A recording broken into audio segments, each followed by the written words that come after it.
let's talk about adding in squats.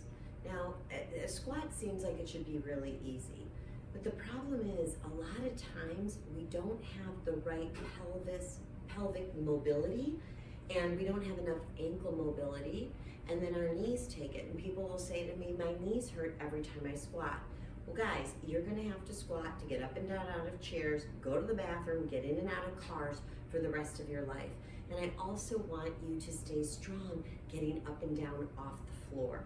So let's talk about this and see where you really need to work on so that you can have a better squat. First of all, if I stand up nice and tall and I have all of my cues in check, my neck is long, chin is tucked, chest is wide, ribs are in the body, and my pelvis is neutral. Remember our deadlift.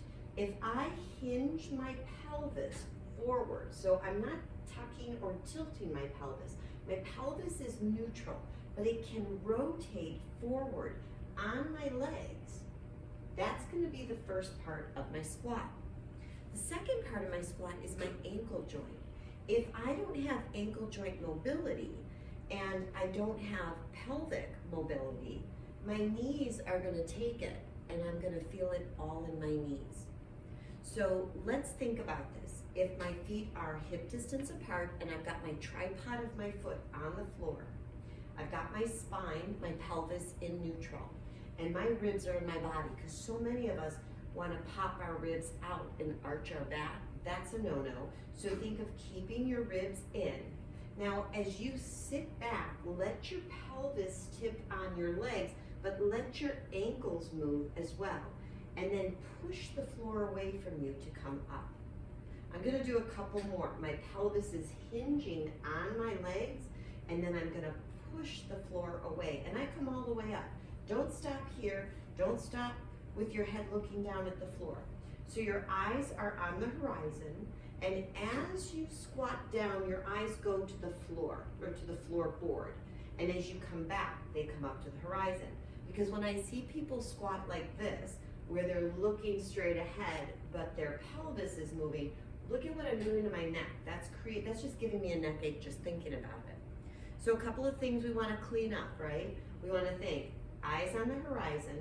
As we squat, the pelvis tips forward, the knees bend, and the ankle joint flexes. We go into that dorsiflexion, and then we push the floor away, and our eyes come back up because we're just taking our head with us.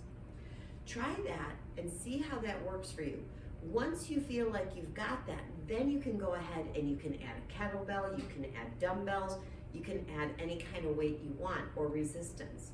The other thing you could think about, so this is a pretty low bench. If you have a kitchen chair or if you have something that's a little bit higher, you might want to start with that. But this way I can think of sending my hips back to tap the chair and come back up. I don't want to really come and sit down and rock back up because that's using momentum. So we're going to think, we're going to tap the chair down and come back up, and tap and come up. Another thing to think about is as you descend, as you go down, slow it down a little bit. I see a lot of people will fall and then come back up, but actually we want to control the going down and then power up. Right? So you're thinking control down and power up. As we age, we are going to want to challenge ourselves in exercises as we're going into the eccentric phase. So as we're kind of lengthening muscle contractions instead of the concentric, the shortening contraction, we want to think that we're controlling it, because as we age and we want to keep working on our balance and our stability, if you went and you started to slip on the ice, or if you tripped, you will be able to catch yourself a lot faster and avoid a fall.